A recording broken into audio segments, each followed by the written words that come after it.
Buletin Selatan 3 Mei 2015.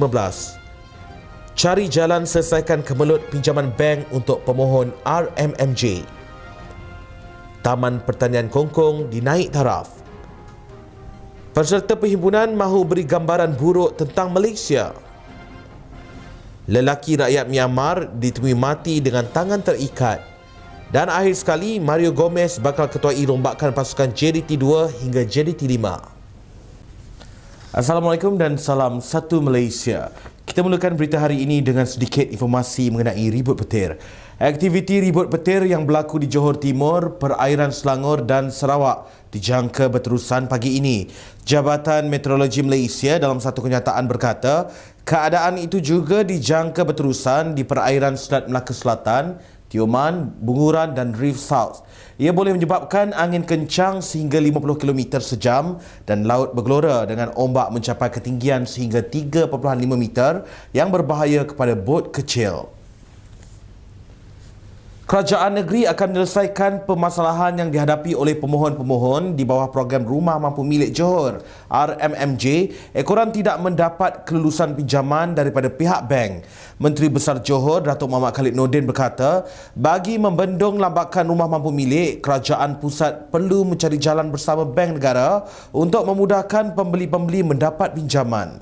Kita mengharapkan supaya kerajaan pusat mencari jalan bersama bank negara dan bank-bank saudagar untuk tentukan dan memudahkan lagi bagi penduduk, bagi pembeli-pembeli ini mendapat pinjaman.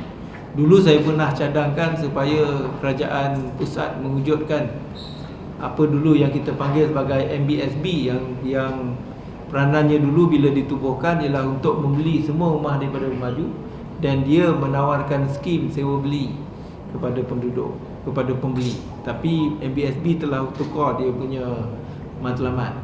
Jadi atas sebab itulah kita kena fikirkan satu pendekatan, mesti ada satu badan yang boleh membantu untuk rakyat membeli rumah-rumah sama ada secara langsung ataupun secara skim sewa beli.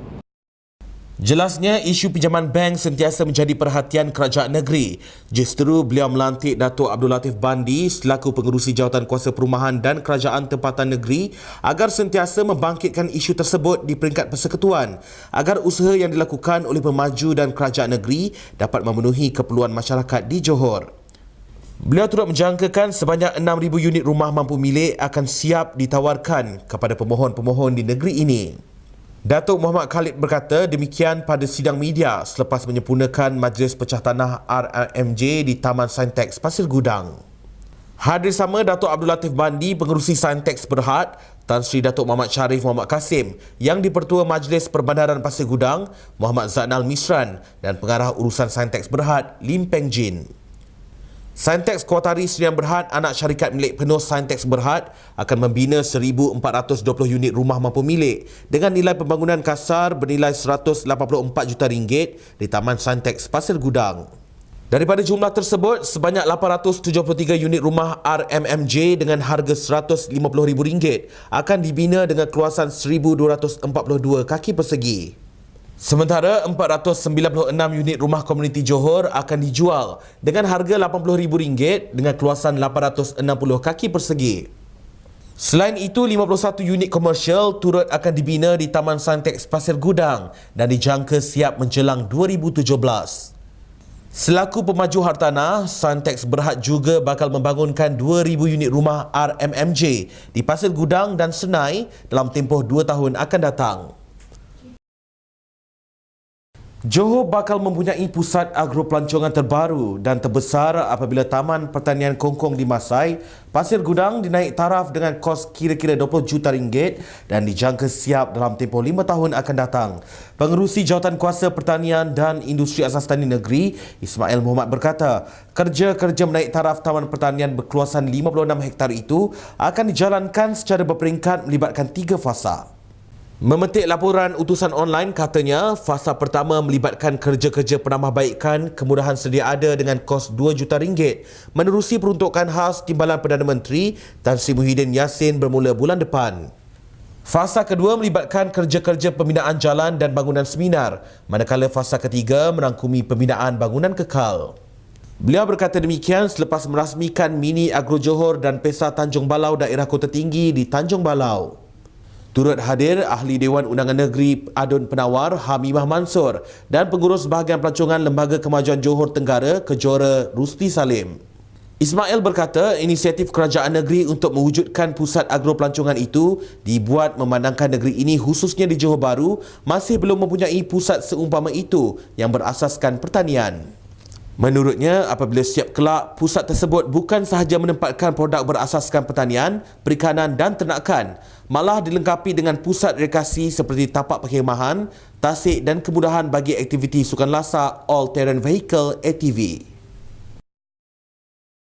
Untuk paparan berita selanjutnya, kita kembali lagi selepas ini. Rumah mampu milik Johor, 37,000 unit telah dibina. 40,000 lagi bakal dibangunkan. Terdapat di semua daerah negeri Johor. Peluang yang lebih tinggi, terbuka untuk semua kaum dengan harga yang lebih rendah. Pelan Suara Hati Johor, merakyatkan kerajaan pembangunan pro rakyat.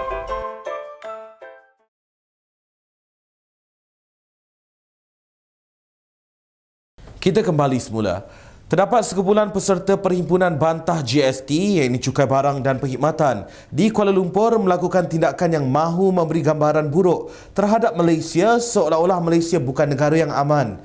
Menteri Dalam Negeri Datuk Seri Dr. Ahmad Zahid Hamidi berkata, polis telah mencadangkan supaya perhimpunan itu diadakan di Padang Merbuk, tetapi sebahagian peserta terlibat berdegil untuk mengadakan perhimpunan itu di kawasan tumpuan umum. Beliau berkata setelah melakukan pemantauan dan pengintipan, terdapat golongan anarki yang menyembur cat dan membaling bahan-bahan yang menyerupai bahan gas berwarna di premis perniagaan. Bercakap kepada pemberita selepas merasmikan program Bakti Rela Daerah Seberang Perai Tengah, beliau berkata masyarakat tidak dapat menerima demonstrasi seperti itu kerana walaupun ada akta perhimpunan aman, tapi ia bukan alasan untuk membolehkan perhimpunan tanpa kawalan. Perhimpunan Bantah GST yang diadakan di Ibu Negara mengakibatkan kesesakan lalu lintas di beberapa lokasi penting di sekitar pusat bandar selain mengganggu urusan seharian masyarakat termasuk pelancong. Peserta mula berkumpul di sekitar pusat beli belah Sogo, Masjid Negara, Masjid Jamik, Dataran Maybank, Pasar Seni dan Pudu Raya sebelum bergerak ke Dataran Merdeka dan KLCC. Ada peserta perhimpunan yang merempuh penghadang yang diletakkan pasukan keselamatan di Dataran Merdeka. Selain terdapat peserta yang melemparkan bom asap ke arah pintu kaca sebuah bank di kawasan Masjid Jamik. Ada juga peserta yang berpakaian hitam mencetuskan kekecohan dengan melempar mercun bola dan mengeluarkan kata-kata kesat, tetapi polis berjaya mengawal keadaan. Seorang lelaki rakyat Myanmar ditemui mati dipercayai dibunuh dengan kedua-dua tangannya terikat di kawasan hutan berhampiran sebuah tokong di 5 kedai gelang patah. Ketua Polis Daerah Nusa Jaya Superintendent Nur Hashim Muhammad berkata, mayat lelaki berusia lingkungan 40-an itu ditemui di atas rumput oleh orang awam pada 3.20 petang yang kemudiannya memaklumkan kepada polis. Beliau berkata unit anjing pengesan dan forensik turut menjalankan siasatan di lokasi kejadian dan tidak menemui sebarang senjata di sekitar kawasan itu. Pengecaman mayat berkenaan dilakukan abang mangsa dan mayat kini berada di Hospital Sultanah Aminah untuk bedah siasat. Katanya orang ramai yang mempunyai sebarang maklumat berkaitan kes yang disiasat mengikut Seksyen 302 Kanun Keseksaan itu diminta menghubungi Ibu Pejabat Polis Daerah IPD Nusa Jaya untuk membantu siasatan. Seterusnya untuk laporan sukan, kita bersama Nurul Akidah dalam Arena Selatan.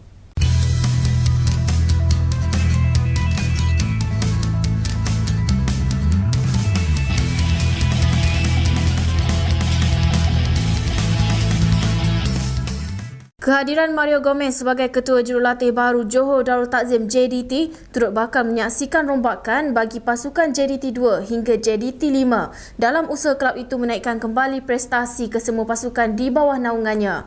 Presiden Persatuan Bola Sepak Negeri Johor PBNJ Tunku Ismail Sultan Ibrahim berkata, kepakaran dan pengalaman bekas pembantu jurulatih kelab Valencia dan Inter Milan itu amat diperlukan bagi mendidik para pemain JDT untuk jangka masa panjang.